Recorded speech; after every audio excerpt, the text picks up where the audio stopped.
Hour number 2 on this Monday edition of The Lunch Break. We appreciate you joining us here on your lunch break. We've got you for one more hour, and then we're going to pass things off to Jim Rome at the top of the hour. Yes, that's right. Jim Rome starting here today from 1 to 4, Monday through Friday here on KDUS AM 1060. Super excited about that.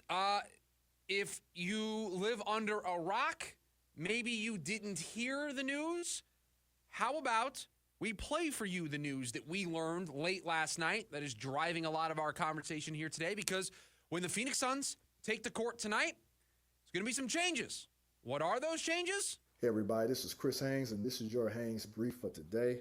I received pretty significant news out of Phoenix. Sources relayed to me that Bradley Beal and Yusuf Nurkic will be removed from the start lineup starting Monday at Philadelphia, and in their place will be starting rookie Ryan Dunn and Mason Plumlee.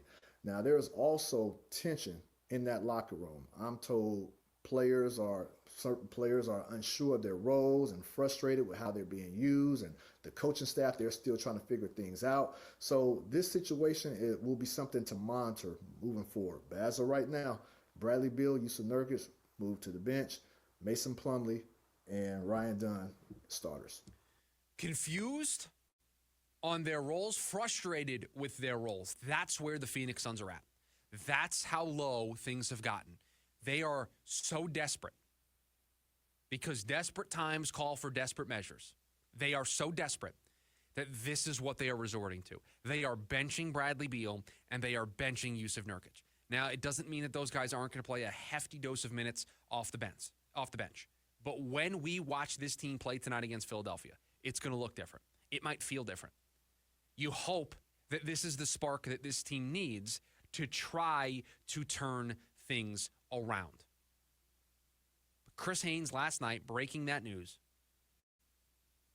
The Phoenix Suns are making a dramatic change to their starting lineup.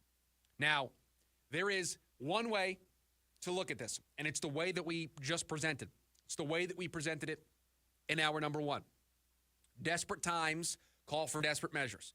This is a team that is hitting rock bottom, if not already being at rock bottom. They don't have the wiggle room. There is no longer time for them to try to figure this out. They have to push every single button.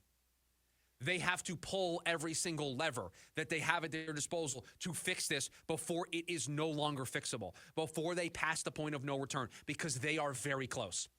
We are maybe 5 or 10 games away from, if they don't fix this and this losing streak continues, if this stretch of poor play continues, they're going to be out of it. They're going to be done. It's not even going to be a question of what they can do in the postseason. The question is going to be, how close are they going to get to even being in the postseason? Can they close that gap? That's the conversation that we are on the cusp of having. So that's the one way to look at it. There's another way to look at it. And this is where you maybe have to break out the tinfoil hat a little bit. You have to maybe start to entertain your more conspiracy-minded side. But I don't think it's all that outlandish. Because let's talk this through. Bradley Beal is a member of the Big Three. Bradley Beal is getting paid, what, $50+ million a season? One of the highest paid players in the NBA. It is a bold move to sit down Bradley Beal. It is a risky move to take a superstar player who's making superstar money and put him on the bench. It's risky. Is it designed to make Bradley Beal angry? Is it designed to make Bradley Beal more willing to waive his no-trade clause to just get out of this situation? That tension that was talked about in the clip that we just played from Chris Haynes' Twitter account is the idea, maybe the tension is coming from Bradley Beal. And maybe the Phoenix Suns, again, you have to put the tinfoil hat on a little bit here, but maybe the Phoenix Suns are trying to lean into that tension a little bit because they know that Jimmy Butler wants to be a Phoenix Sun.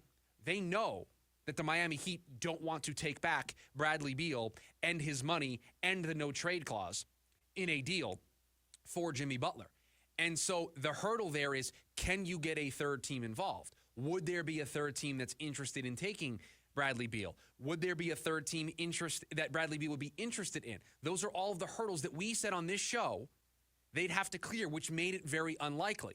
I didn't expect potentially the Phoenix Suns to purposefully do something that might make Bradley Beal want to get out of Phoenix. Because if you're Bradley Beal and you're making $50+ million a season, and you're supposed to be a member of this big three, and you are now relegated to a bench role, and you are now relegated to having a cap on your minutes, you're not a starter that's playing 35+ minutes a night, you are going to be thrown into the lineup whenever Mike Budenholzer sees fit. You might be frustrated by that. You might be frustrated by that role. And maybe that frustration boils over to a point where you just want out. And so then one of the hurdles gets removed, that Bradley Beal will accept a trade basically anywhere that is in Phoenix to get out of this mess. It's somewhat of a level of 4D chess move by the Phoenix Suns if they are doing it. Truthfully, I think it's more of, I think they are just trying anything and everything, and this is literally last chance saloon. This is last resort. This is really the only thing they have left in their bag of tricks, because making a trade is something they can do. They can trade Grayson Allen. They can try to trade Bradley Beal. They can do whatever they can on the trade market to improve this team. But that's not something the Phoenix Suns can control. They need a dance partner. So if we look at what is available to this team that is controllable, that they have in their bag of tricks that they're able to deploy, this is it. There's nothing else. They are benching tonight a member of the Big Three. They are benching tonight their starting center. You know they're not benching Kevin Durant. You know they're not benching Devin Booker. So in terms of starters that you're going to sit down, this is all that you have left. This is it. This is the one move that Mike Budenholzer and the Suns front office can attempt to make to not only fix the problems that we're seeing on the court, but to potentially fix that tension that is talked about in the clip that we just played. That could get this team to snap out of the issues that they have. Because there's no time left. They don't have any time left to sort this out. We said it is make it or break it. It is put up or shut up, whatever you want to say. That is the phase of the season the Suns are in. By their own making, they put themselves in this spot. Time is running out. We told you how important January was going to be for this team, and after one game in January, a disappointing loss to Indiana, they are already making changes because they understand how important this month is. They understand there isn't time. If they don't turn this around in the next couple of games, it is over. It is going to be one of our first proclamations on this show that is going to end up being wrong because it was worse than we predicted. We already were on the record saying we don't think this team's going to be able to win a first-round series. They are a first-round exit if they make it to the postseason. They might not even get there if this continues. They might not even sniff the play-in tournament. Have you looked at the standings recently? Truthfully, have you looked at the standings recently? The Phoenix Suns right now sit behind a team in the standings that fired their head coach. The Phoenix Suns sit behind the Sacramento Kings. Now, it's by a half a game, but they sit behind the Sacramento Kings, who fired their head coach a week ago. The Suns have lost 4 in a row. They've lost 7 of their last 10. And they are behind a team that got rid of their head coach because of underperformance. That's how low things have gotten for the Phoenix Suns. Next up would be to allow Portland to pass them in the standings, who are 10 games below 500 right now at 12-22. So yes, the Phoenix Suns have reached a breaking point. They have reached a spot where you have to make a drastic change. And this is the only thing they have left. Because if this doesn't work, let me tell you, everybody, then this team wasn't going to do anything in the playoffs. If this type of move doesn't re-energize this group to figure it out, because there's talent. You can't tell me a team with Kevin Durant and Devin Booker and Bradley Beal and Grayson Allen and Tyus Jones and the performance that we've seen from Ryan Dunn and Nurkic and everybody that they have. You can't tell me that a team with that kind of talent should be 3 games below 500 and not even in the play-in tournament. You can't convince me of that. You want to have a conversation of where they stand as a championship contender? Fine.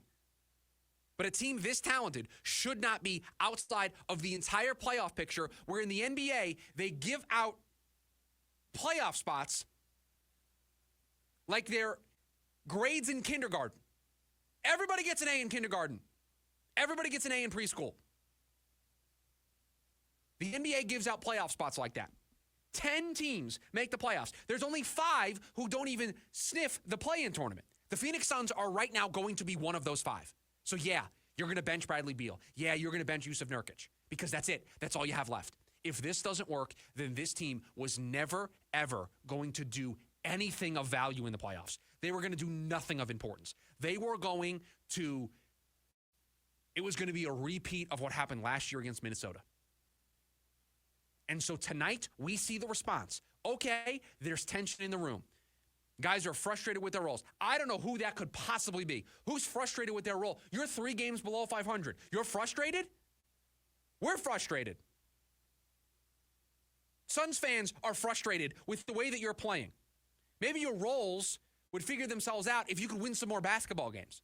And you didn't have a coaching staff that's trying to piece together whatever they can to turn this around before it completely flatlines. And so maybe this is the last thing that they want to do in order to get this group refocused. Or maybe there's ulterior motives to get Bradley Beal annoyed enough to where he wants out no matter what. I don't know what it is. Here's what I do know. This is the last thing the Suns had in their control that they could do to fix this. And so if this doesn't work, if the tensions continue to mount, if the performance doesn't change, if they are unable to trade for Jimmy Butler, then this team is, I will use the phrase that my 10-year-old daughter uses. This team is cooked. They're done. Finished. It's over. If this doesn't work, they are out of options, out of time. You can't lose to Indiana the way that you did. You can't. And so tonight against Philadelphia, you got to show some fight. You got to show something in this game.